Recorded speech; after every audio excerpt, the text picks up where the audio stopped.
Well, we're going to talk about what we can do about it. So this is New York in 1890. And so basically what we're using, what we're seeing with the grids today is 18th century technology. You know, I mean, we're in the 21st century, but we're still using these same things because they create this, monopoly, a way to keep us all tied to centralized power. Centralized power is a way for corporations to make money, and the future really is to get away from that. So we have these power buoys now, which is a pretty interesting thing. They have them at the Kaneohe Marine Corps Air Station, where they're testing them, and they're pretty effective. In fact, the company that's building these can't build them fast enough. They're going to build another factory. You can see the one on the bottom has solar panels and windmills on top of it also. And you can see all the fish. They actually attract fish. So there's lots of other things that people aren't really aware of. And the one in Kaneohe, I think, is going to be 1.5 megawatts, which is pretty big. And this is pretty promising stuff, and it's happening right now. But we're not allowed to look at it or talk about it. None of this has been considered. So the Navy is doing a lot of this, and so it also, they've tested them at hurricanes. It's been up to 50 feet seas, 90-mile-an-hour winds. Hurricane Irene, the thing functioned perfectly. They can work in waves as little as 1 foot or as big as it gets, and also for however they got them set up, they can run 30 days with no waves at all. If the waves stop, the thing still produces power for 30 days. So those are pretty cool. And you don't have to work on them for 3 years. They put them out there, they don't have to do anything to them for 3 years. So it's something we should look about. And they'd be good for the fishermen too. We could bring some fish in maybe. So then we also have biodiesel, and in Kiao right now they're building a $5 million, a 5 million gallon a year biodiesel plant. You don't see anybody protesting this refinery or this oil wherever they're producing this. It's in an industrial area, and it's very clean, and they did it right. You know, Helco already uses some of this biodiesel to start up their power plants. So you can buy it right now. I use it on all my equipment and my truck and everything. It's about $1 a gallon cheaper than regular diesel. So I highly recommend it. I like it. And it's clean. It's really clean. It's much cleaner than regular diesel. It's biodegradable. You can get it on you, and it's not like getting gasoline or anything on you. It's just like cooking oil, really. So they're projected, biodiesel is projected to create 39,102 new jobs by 2015. So this is something we should look at. I don't see geothermal creating, it's going to create some jobs, to be honest, but I think we can do other things and create those jobs. So solar is the really big thing for me, I think, after looking at all this stuff. At least it's got to be part of the picture. And they say solar doesn't work. The one on the left is in Spain. It's a base power solar power plant, produces 24 hours a day, works on molten salt batteries. So they heat the salt up and they create steam with that, and it works at night too. The one on the top on the right is it focuses the sun onto a working fluid, and then you got photovoltaic on the bottom. But one of the big things we have in Hawaii is 39%. This is from the state. It says 39%, over 39% actually, of our electrical use in residential right now is used to heat water. So all we got to do to turn power plants off right now is put water heaters, solar water heaters, on to people's houses. But what they're saying is that it's easier to permit a geothermal power plant, drill those wells, and build a power plant than to put a program in place that will put those solar water heaters on people's houses. I don't believe that's true, and I think that shows the flaw in their process. There's no way it can be cheaper, easier, faster to go through all of this stuff and drill these wells and build these plants than just to put a real program in place. Let's get solar water heaters on all these houses.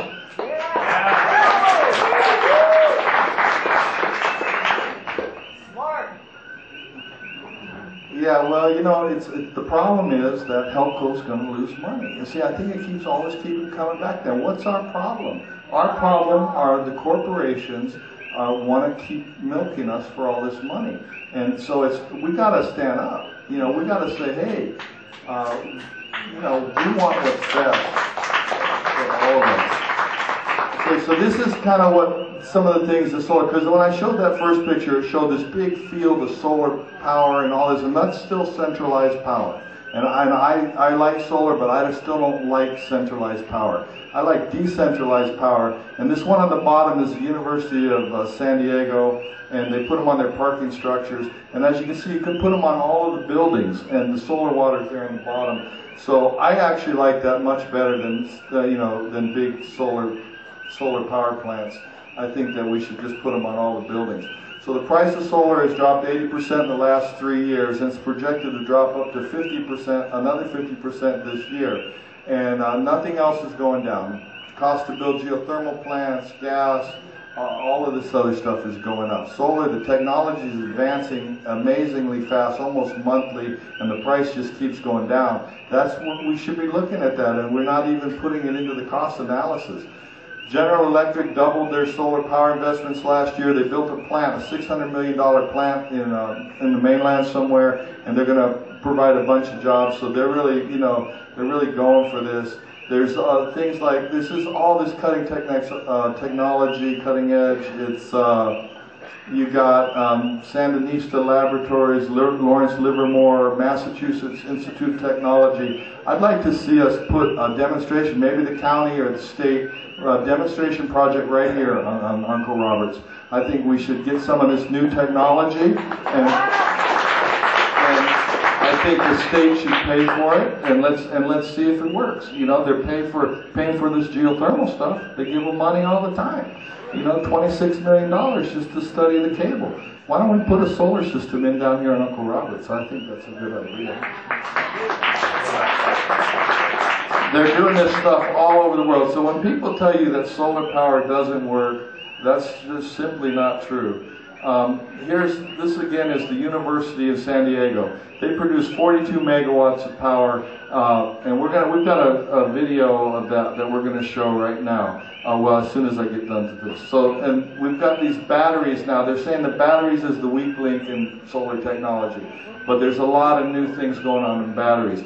This guy Donald Sadoway has invented a new battery. It's a liquid battery, and it's got salt in the middle, and it's got these metal, and I mean it can do energy storage. They have grid storage now. They have these things. They're saying that they don't have them. It's not true. If you do the look around, they have them. So we can do solar as base power. We just have to look at it. We have to really be able to come to the table and talk about this, and they're trying to keep that from happening.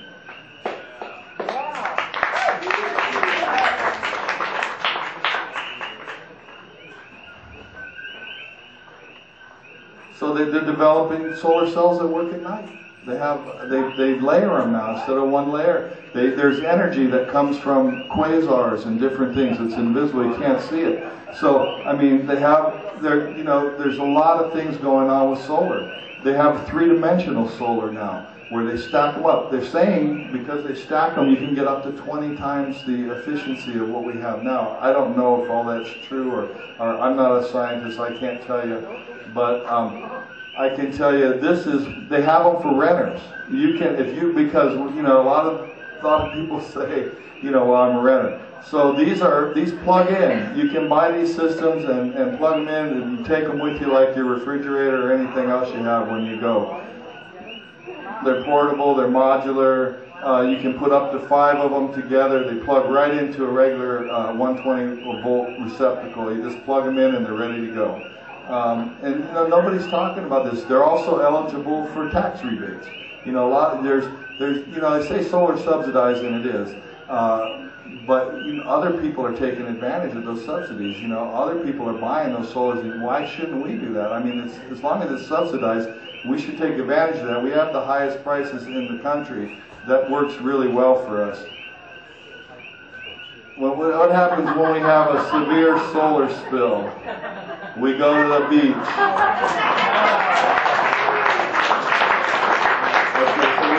Okay, so are we ready to run the video now?